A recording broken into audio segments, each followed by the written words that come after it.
Y hay una historia del arte oficial, lineal, que está muy cuestionada, que es la idea que Estados Unidos, digamos, superó a Europa después de la Segunda Guerra Mundial, y una idea que nos muestra una visión lineal de la historia del arte, donde primero fue el cubismo, luego el surrealismo, y el expresionismo abstracto americano, digamos, superó esta evolución. Sin embargo, la historia es mucho más compleja.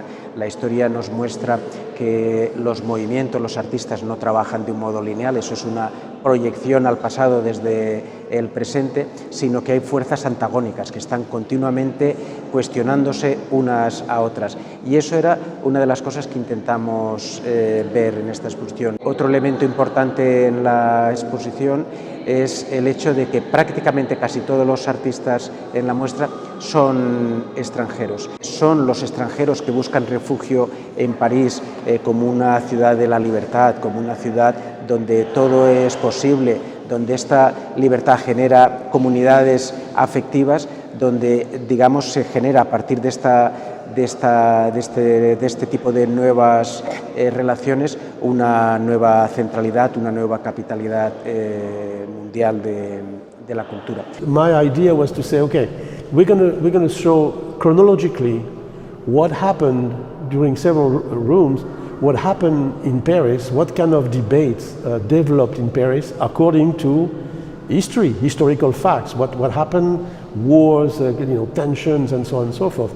And you can see that artists are trying to adapt in different ways. They try to explain to the public, or to even for themselves sometimes, how to deal with the after-war, which is very complicated. But what is interesting is that artists, under that pressure, they produce very interesting tons of works. So what we wanted to show is those movements developing through the 50s and 60s and ending up in the late 60s, or well, even middle 60s and late 60s, when you realize that we have a new society now. We start from the beginning with a poor, very, very poor society after the war, to a consumerist society where a middle class is coming up.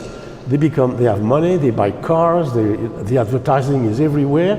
But a lot of people realize that this is not exactly what we were supposed to have.